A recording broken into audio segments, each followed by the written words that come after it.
Bom dia, senadores, senadoras. Gostaria de cumprimentá-los todos. Peço escusa aqui por não nominá-los todos, mas na pessoa da presidente da comissão, a senadora Simone Tebet. Cumprimentar também jornalistas presentes, senhoras e senhores. E, de fato, eu me coloquei à disposição para prestar esclarecimentos. Evidentemente, não tem nada que esconder. A ideia foi vir aqui espontaneamente esclarecer muito em torno desse sensacionalismo que está sendo criado em cima dessas notícias. E eu agradeço, tenho apenas a agradecer aqui essa oportunidade. Eu não devo usar os 30 minutos, mas eu queria fazer alguns esclarecimentos adicionais. Acho que tem que compreender inicialmente o que foi a Operação Lava Jato. Nós tínhamos no Brasil uma tradição de impunidade da grande corrupção. Essa tradição foi rompida, em parte pela Operação Lava Jato. Antes, o próprio Supremo Tribunal Federal já tinha também rompido com essa tradição através da ação penal 470. E o que foi revelado ali dentro da Operação Lava Jato?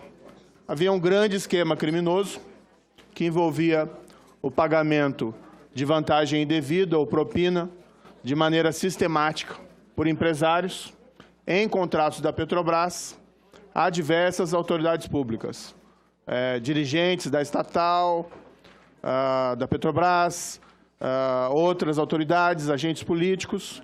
Havia um esquema duradouro e permanente ali que havia comprometido a integridade da Petrobras. Não foi um trabalho fácil. Boa parte desse trabalho ficou concentrado lá na 13ª Vara. O Ministério Público e a Polícia faziam o seu papel de investigação e de persecução, e eu decidia os requerimentos que ali eram apresentados. Eu levantei aqui alguns dados relativos à 13ª Vara. Foram mais ou menos 90 denúncias apresentadas pelo Ministério Público. Dessas 90 denúncias, 45 ações foram sentenciadas. O Ministério Público recorreu de 44 dessas 45 sentenças. Se falou muito em conluio. Aqui é um indicativo claro de que não existe conluio nenhum, inclusive divergência. 44 recursos de 45 sentenças. Foram 291 acusados no total. Foram 211 condenações, 63 absolvições. Um percentual aqui de 21% de absolvições. Também é um indicativo de que não há qualquer espécie de convergência absoluta entre o Ministério Público e o juízo, ou entre a polícia e o Ministério Público. Tem aqui um dado, foi levantado pela minha equipe, sobre prisões cautelares, que às vezes é uma questão que chama mais atenção. 298 requerimentos de prisões cautelares, seja preventiva ou temporária. Houve 207 deferimentos, 91 indeferimentos. Ou seja, também a demonstrar que não existe qualquer espécie de convergência entre Ministério Público e juízo necessariamente. Foi sempre tudo isso avaliado com base nas provas, com base nos requerimentos, e as provas, vamos dizer, inegavelmente eram muito sólidas. Diretores da Petrobras, especialmente com milhões de euros, milhões de dólares no exterior. Acordos de colaboração, gerente da Petrobras que devolveu até 98 milhões de dólares, que evidentemente ele tirou de algum lugar. Em relação a empresários ou alguns agentes políticos, também prova da vantagem indevida que foram pagos para essas pessoas, contas da Suíça, favores materiais de toda espécie. Mas o mais importante é avaliar a operação, o resultado que ela obteve, essa quebra do padrão de impunidade da grande corrupção no Brasil.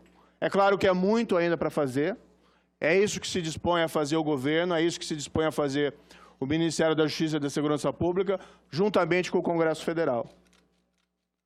Mas são inequívocos os resultados, os bons resultados da Operação Lava Jato.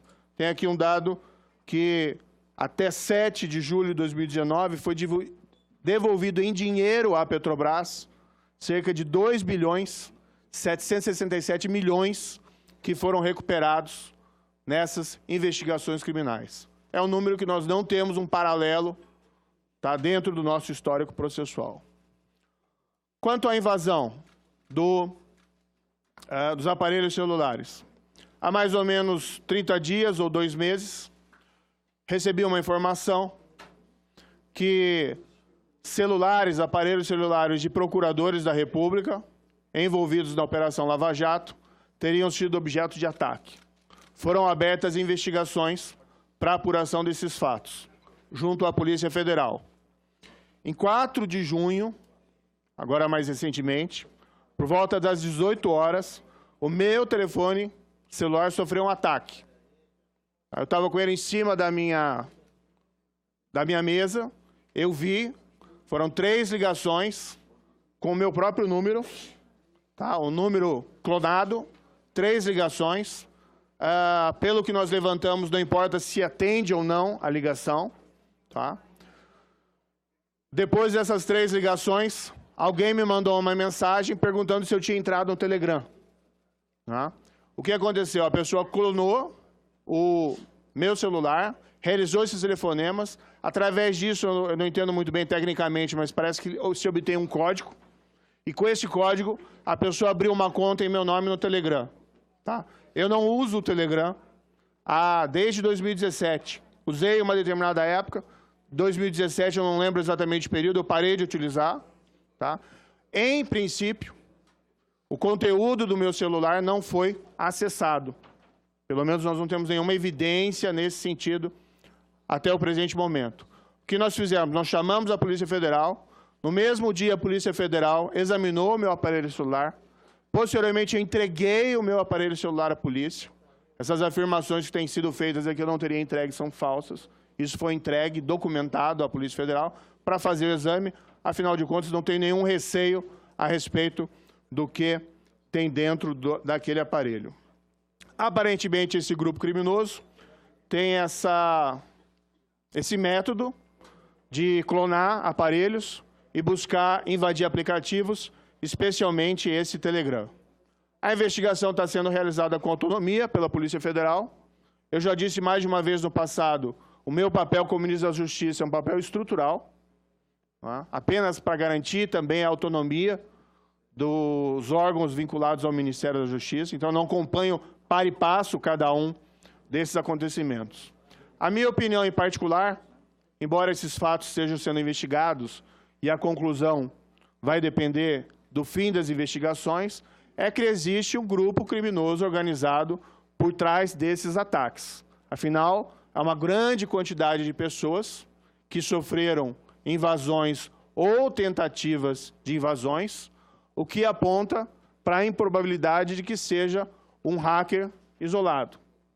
Do outro lado, foi percebido, eu percebi isso particularmente, principalmente depois da invasão do meu aparelho, diversas medidas que eu apontaria como uma espécie de contra-inteligência do grupo criminoso organizado. Por exemplo, o grupo de hackers utilizando aparelhos invadidos, clonados, para fingir ser uma pessoa com algum caráter brincalhão. Consta, isso foi divulgado inclusive na imprensa, que no dia da invasão, da clonagem e da abertura de uma conta no Telegram por esse grupo de hackers interagiu, fingindo ser eu, com uma apresentadora de TV, tem um programa, O Protagonista, lá no Paraná, e a apresentadora ou apresentador achou que era eu. Depois veio a notícia, também nos dias seguintes, do grupo de hackers interagindo com um conselheiro do Conselho Nacional do Ministério Público, fingindo também ser um desses conselheiros. Esse final de semana, todos devem ter observado que circulou nas redes sociais uma mensagem de WhatsApp informando que havia sido descoberto quem era a fonte dos vazamentos, que seria um procurador da República traidor. Ou seja, não teria havido invasão nenhuma, segundo esse WhatsApp, mas sim um procurador da República que teria simplesmente se revoltado com algo e repassado aquelas mensagens. Só que essa afirmação é pura contra-inteligência, não confere com o fato comprovado das invasões ou tentativas de invasões hackers, inclusive a minha, que eu presenciei objetivamente. Isso é objeto também de perícia pela Polícia Federal. Então, quem faz essas operações de contra-inteligência não é um adolescente com espinhas na frente do computador, mas sim um grupo criminoso estruturado. As pessoas têm me perguntado se esse é um ataque à Lava Jato, se esse é um ataque ao movimento anticorrupção brasileira. Eu acho que sim, mas, acima de tudo, esse é um ataque às instituições. Nós temos ouvido muitas histórias, né, de que jornalistas também teriam sido hackeados ou sofrido tentativas de hackeamento, vários outros procuradores, e até chegou já para mim a informação de que parlamentares poderiam ter sido. Né? Claro que aí depende dessas pessoas revelarem esses fatos, né, e depende também das investigações que correm em sigilo. Ontem houve uma operação da Polícia Federal que desmantelou um grupo em Santa Catarina que fazia esse tipo de coisa, né, para vender proteção a grupos políticos, mas ainda é um tanto quanto incerto se se trata do mesmo grupo ou não. Vai depender da conclusão das investigações. No dia 9 de junho, eu fui surpreendido pela divulgação, por esse site, das mensagens supostamente trocadas entre mim e o Deltan Delagnol.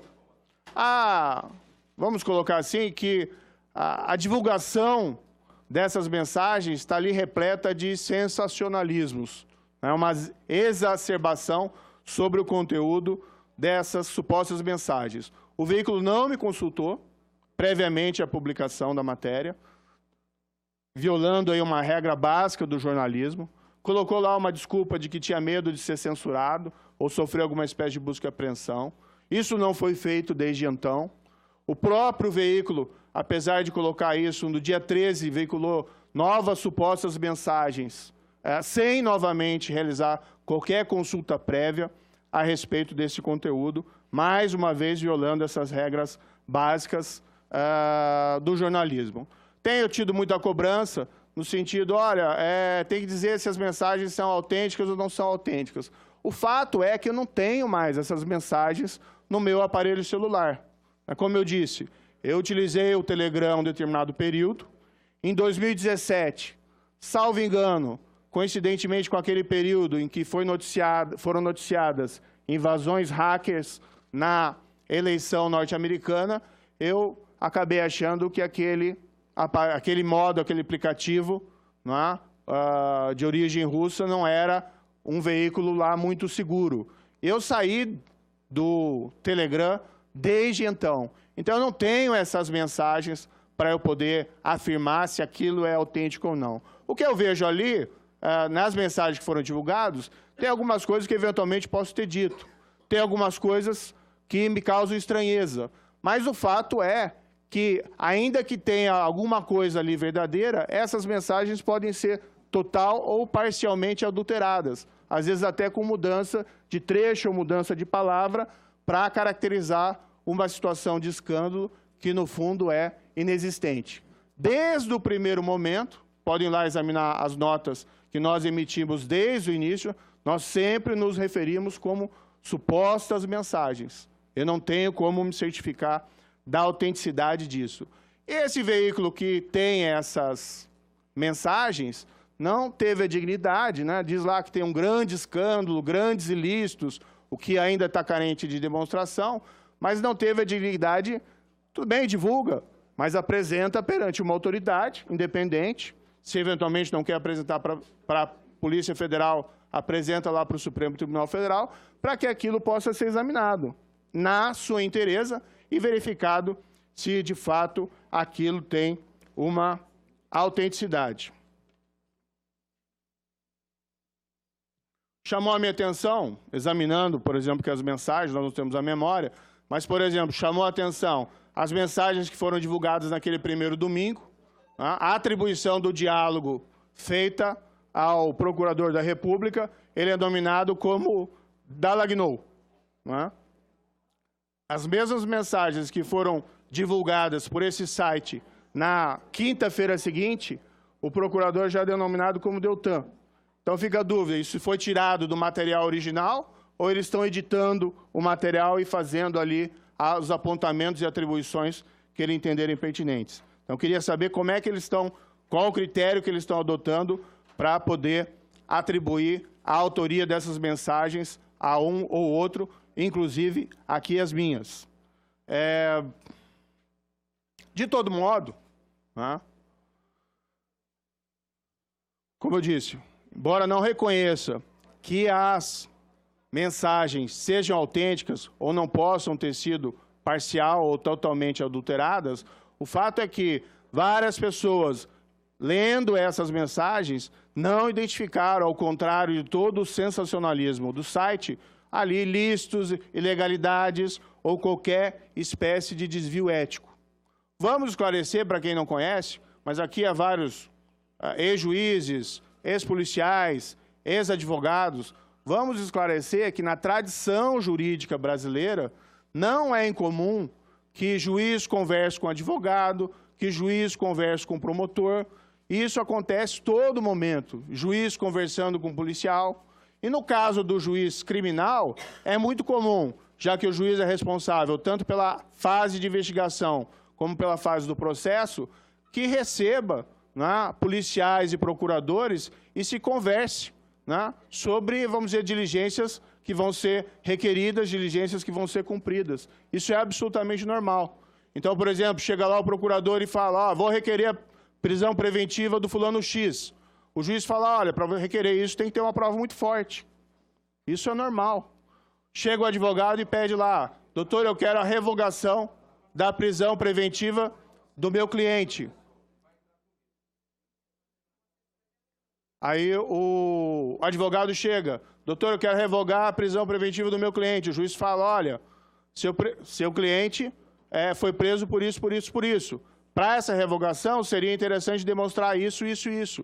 Isso são diálogos absolutamente corriqueiros dentro da tradição jurídica brasileira, que não é a mesma, vamos colocar aqui, tradição de outros países, onde existe uma separação, não é, mais estrita entre esses personagens, ou a comunicação é muitas vezes mais formal.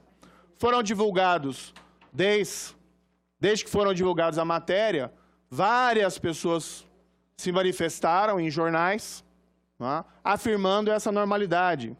Podia destacar vários aqui, mas, por exemplo, nesse final de semana teve uma longa entrevista do ex-ministro Carlos Veloso, presidente do Supremo Tribunal Federal, afirmando a normalidade desse tipo de diálogo. Hoje foi publicado no Estado de São Paulo um artigo também da ex-juíza e ex-parlamentar Denise Frossard, na mesma linha. Tem vários depoimentos e afirmações nesse sentido. A questão do aplicativo, de encaminhar eventualmente uma mensagem, tá? É apenas porque ali existia uma dinâmica muito trabalhosa dentro da 13ª vara e, eventualmente, pode ter havido alguma troca de mensagens, mas nada que não seria normal dentro de uma conversa, inclusive presencial, uma audiência informal entre juiz, procurador, advogado ou delegados. Tá? Não estou dizendo, mais uma vez, que eu reconheço a autenticidade dessas mensagens, eu não tenho como fazer isso. Mas do textos que eu li, eu particularmente, e muitas outras pessoas que se pronunciaram a respeito dessas mensagens, não viram qualquer espécie de infração. O que eu posso assegurar, embora eu não tenha mais essas mensagens arquivadas, o que eu posso, no entanto, assegurar é que, na condução dos trabalhos como juiz no âmbito da Operação Lava Jato, eu sempre agi conforme a lei.